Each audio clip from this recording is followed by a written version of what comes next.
River's dangerous pursuit, a web of deception in the shadows.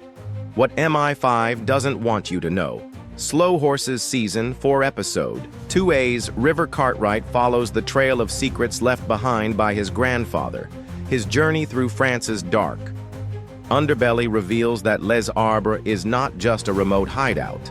It's a nexus of global espionage, mercenary operations, and hidden alliances. The people who run it are ghosts, untraceable by conventional means, operating in a world where loyalties shift with the highest bidder. His arrival does not go unnoticed. Shadowy figures trail his every move, from dimly lit bars to the grand yet eerily abandoned estate. A chance meeting with a woman named Elise, a local historian with a suspiciously in-depth knowledge of British intelligence, raises more questions than answers. Her cryptic warnings about Les Arbres suggest that River may not be the first intelligence officer to come sniffing around, and that others who did never made it out.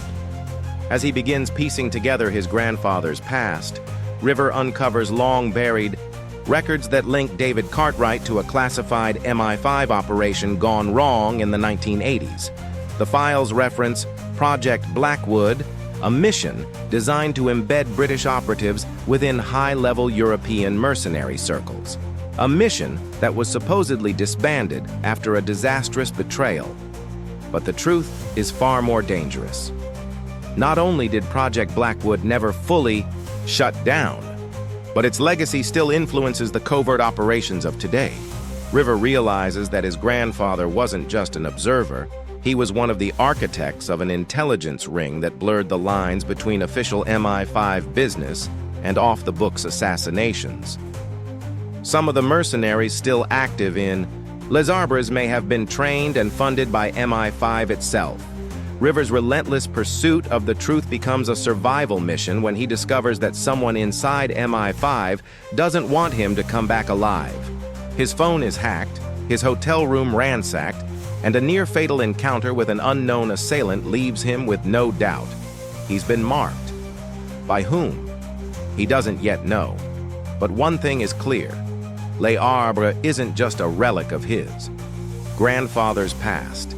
It's a live battlefield, and he's now a target. MI5's hidden past, a scandal. Too big to contain back in London, the fallout from the Robert Winters debacle begins to spiral out of control.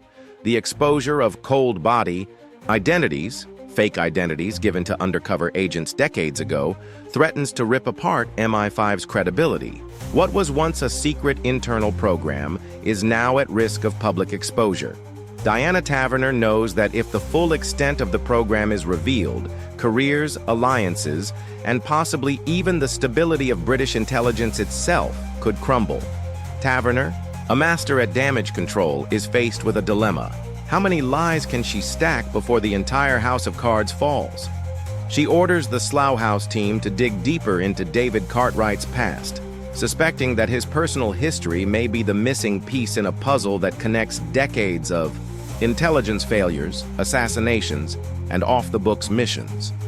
Under Jackson Lamb's begrudging leadership, the Slough House misfits begin tracing a pattern of coded bank transactions, hidden safe houses, and encrypted messages that have remained active long after David's supposed retirement. The deeper they dig, the clearer it becomes.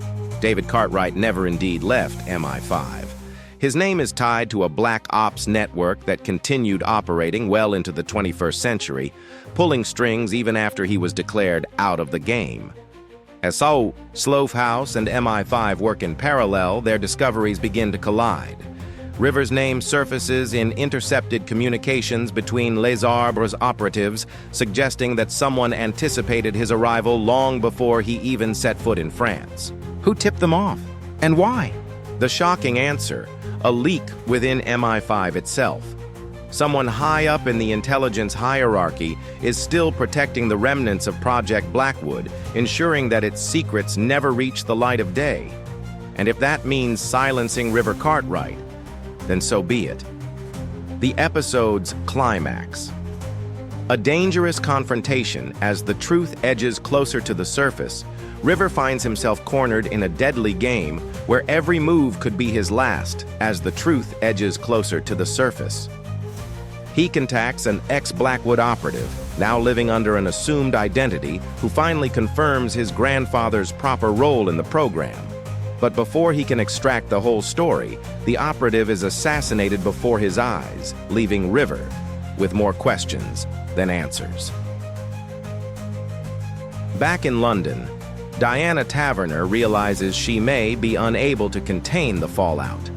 The existence of Project Blackwood isn't just a scandal, it's a ticking time bomb, and the people involved will do anything to ensure it stays buried. The episode culminates in a tense standoff. River faces off against the mercenaries, while Slough House is blindsided by an unexpected attack, proving that the war for the truth isn't just about the past. It's still very much alive in the present. As the dust settles, River must decide. Does he expose his grandfather's sins, even if it means bringing MI5 to its knees? Or does he keep the truth buried, knowing it will cost him his own redemption? The choice will change everything. Final thoughts: what this means for Slow Horses Season 4. This episode doesn't just intensify the mystery, it deepens the moral dilemmas at the heart of Slow Horses. River's search for answers is no longer just personal, it's a fight against a system built on lies. MI5's past isn't just a shadow, it's an active threat to its future.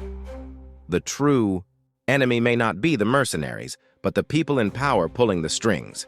With the stage set for a reckoning, the only question is, who will survive it?